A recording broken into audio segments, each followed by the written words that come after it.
एक जंगल में टूनी चिड़िया अपनी सास फूल कुमारी, पति कालू कौवे और एक बेटी टुनटुनी के साथ रहती थी। टूनी चिड़िया चूड़ियाँ बेचकर अपने घर का गुजारा करती थी। एक दिन कालू कौवा टुनटुनी चिड़िया से कहता है, टुनटुनी जरा अपनी माँ से कुछ पैसे लेकर आ। माँ, पापा पैसे मंगवा रहे हैं। तो रुक, अभी मैं खबर लेती हूँ। क्यों जी, आप मुझसे पैसे क्यों मांग रहे हैं? आपने तो कभी मुझे पैसे कमा कर नहीं दिए। मेरे पास कोई पैसे नहीं है। जब देखो तब पड़े रहते हो, कोई काम करने से मतलब नहीं। कहीं काम करने जाते भी हो तो 2-4 दिन काम करके काम छोड़ देते हो। तुम्हें अपना खर्च चलाना है तो खुद कमाओ। चूड़ी बेचकर जो 2-4 पैसे मिलते हैं उससे मैं घर चलाती हूँ। तू मुझे पैसे नहीं देगी? रुक, अभी देखता हूँ तुझे। तू मुझे पैसे कैसे नहीं देती है। तभी कालू कौवा टूनी चिड़िया के पंख खींचने लगता है। तू मेरे पंख कैसे खींच रहा है? छोड़ मेरे पंख, निठल्ला काम चोर। खुद काम तो करता नहीं और मैं जो 2-4 पैसे कमा कर लाती हूँ वो भी तुझे चाहिए। माँ जी जल्दी यहाँ आइए, देखिए आपका बेटा मुझे मार रहा है। टूनी चिड़िया की आवाज सुनकर फूल कुमारी वहाँ आती है। टूनी, तू भी बच्ची बच जाती है। दे दे इसे थोड़े बहुत पैसे। तू जानती है इसे रोज सुबह चाट पकोड़े खाने के लिए पैसे चाहिए। माँ जी, आपका बेटा आलसी और निकम्मा है। इस निकम्मे से शादी करके मेरी किस्मत फूट गई। तू मुझे निकम्मा कहेगी? तेरी इतनी हिम्मत, मैं तेरी अभी जबान खींच लूंगा। कहूंगी मैं, एक बार नहीं 100 बार कहूंगी। तुम्हें मिर्ची क्यों लग रही है? निकम्मा निकम्मा निकम्मा। अब बोल क्या कर लेगा? तभी कालू कौवा टूनी चिड़िया के जोर से थप्पड़ मार देता है और टूनी चिड़िया बेहोश हो जाती है। तभी टुनटुनी वहाँ आती है। उठो माँ, उठो। क्या हुआ तुम्हें? कैसे गिर गई? क्यों तुम पापा से झगड़ा करती हो? माँ, तुम बेकार में इन्हें समझाती हो। पापा आपकी बातों को जरा भी नहीं समझेंगे। मेरे सारे दोस्तों के पापा उन्हें सभी जगह घूमने के लिए ले जाते हैं, लेकिन मेरे पापा दिन भर सोते ही रहते हैं। कम बखत, अब तू भी शुरू हो गई। अब दफा हो जा मेरी नजरों से, वरना मैं तेरी माँ की तरह तुझे भी मारूंगा। अब टूनी चिड़िया टुनटुनी को वहाँ से ले जाती है। अगले दिन टूनी सुबह चूड़ी बेचने के लिए चली जाती है। बेटा, तेरी माँ तुझसे कुछ कहकर गई है क्या? आज तेरी माँ बहुत जल्द ही चूड़ियाँ बेचने चली गई। चूड़ियाँ ले लो बहन जी, चूड़ियाँ ले लो। फैंसी फैंसी चूड़ियाँ ले लो।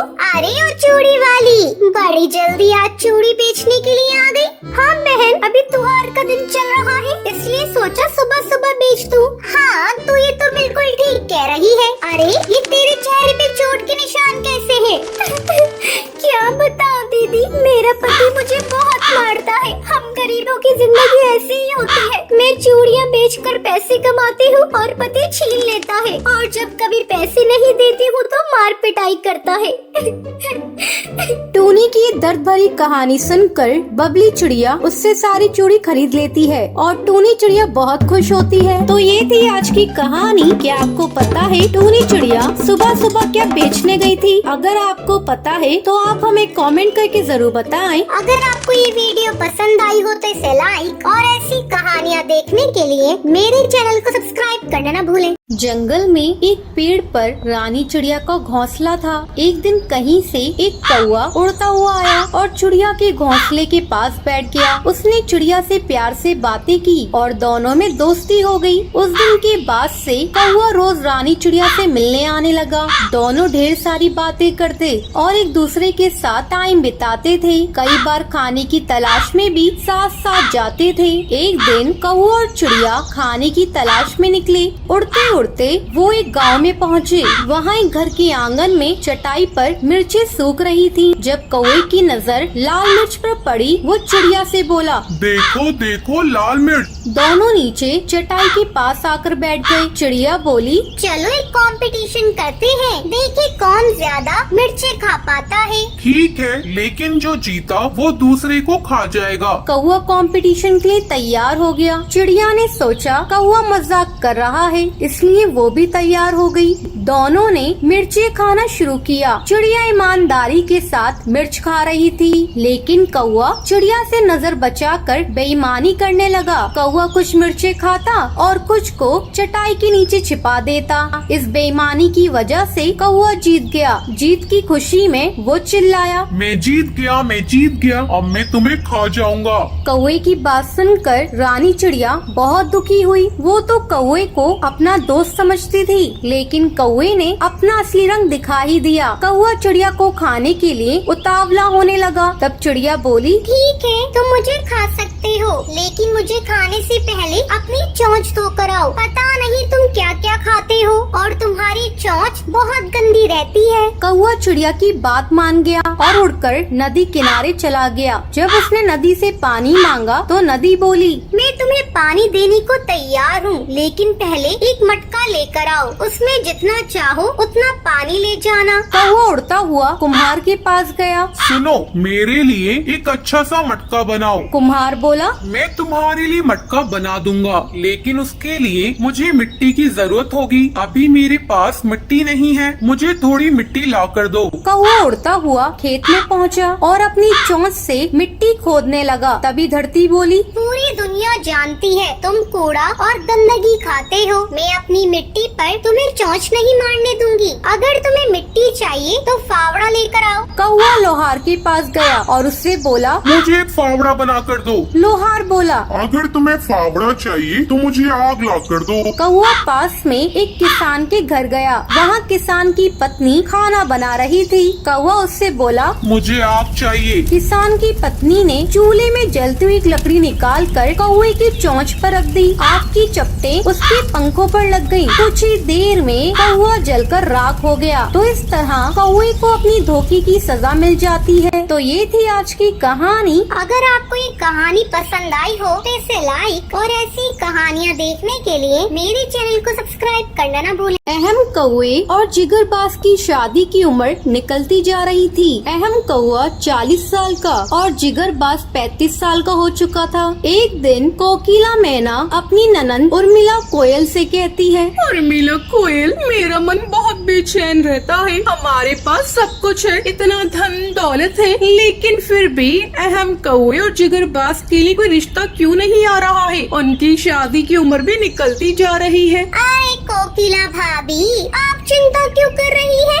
जल्दी ही दोनों बच्चों की शादी हो जाएगी। हाँ उर्मिला कोयल, मैं भी यही चाहती हूँ, जल्दी ही इन दोनों की शादी हो जाए और मैं भी घर के कामों से छुटकारा पाऊँ। कोकिला भाभी, मेरे दिमाग में एक आइडिया है, क्यों ना हम अहम कौवे और जिगरबाज के रिश्ते की खबर अखबार में छपवा दे। हाँ उर्मिला कोयल, ये आइडिया तो बहुत अच्छा है। मैं कल ही अपने बेटों के रिश्ते के बारे में अखबार में छपवा देती हूँ। अगले दिन कोकिला मैना अहम कौवे और जिगरबाज के रिश्ते की खबर अखबार में छपवा देती है। कुछ दिनों के बाद एक चिड़िया जिसका नाम गोपी था, वो कोकिला मैना के घर आती है। नमस्ते आंटी, आपने अखबार में अपने बेटे के रिश्ते के लिए ऐड दिया था। मैं इस रिश्ते के लिए तैयार हूँ। मेरे साथ मेरी एक बहन भी है जिसकी उम्र भी शादी के लायक है। अगर वो आपको पसंद आ जाए तो आप उसकी शादी अपने छोटे बेटे जिगरबाज से कर देना। मेरे माँ बाप नहीं है, हम दोनों बहनें अनाथ हैं। ठीक है, तुम ऐसा करो, कल अपनी छोटी बहन को लेकर मेरे घर आ जाओ। मैं अपने दोनों बेटों को तुमसे मिलवा दूंगी। अगर मेरे बेटों को तुम दोनों चिड़िया पसंद आ गई तो मुझे कोई एतराज नहीं है। ठीक है आंटी, मैं कल अपनी बहन के साथ यहाँ पर आती हूँ। अगले दिन गोपी चिड़िया अपनी बहन राशि चिड़िया के साथ कोकिला मैना के घोंसले में आती है। आंटी, ये मेरी छोटी बहन राशि चिड़िया है। अहम कौवे, जिगरबाज, बताओ तुम्हें ये चिड़िया पसंद है? अगर पसंद है तो मैं तुम दोनों की शादी इनसे करवा दूंगी। अहम कौवा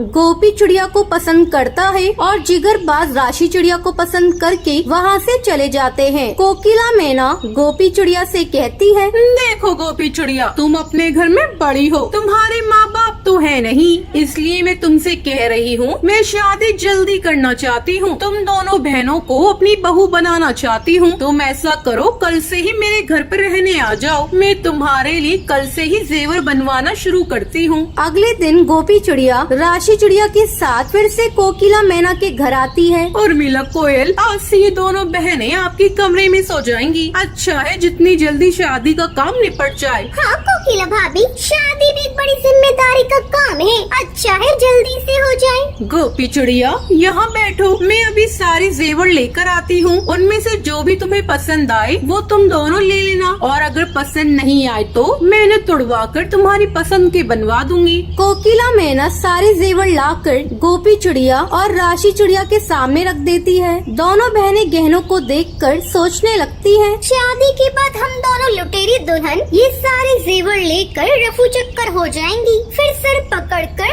रोते रहना कोकिला मैना। अब जल्दी ही दोनों बहनों की शादी हो जाती है। ऐसे ही काफी दिन गुजर जाते हैं। अब वो दोनों बहनें मौका देखकर एक रात सारे गहने लेकर रफू चक्कर हो जाती हैं। तो ये थी आज की कहानी। क्या आपको पता है अहम कौवे और जिगरबाज की उम्र क्या थी? अगर आपको पता है तो आप हमें कमेंट करके जरूर बताएं। अगर आपको ये वीडियो पसंद आई हो तो इसे लाइक और ऐसी कहानियाँ देखने के लिए मेरे चैनल को सब्सक्राइब करना न भूलें।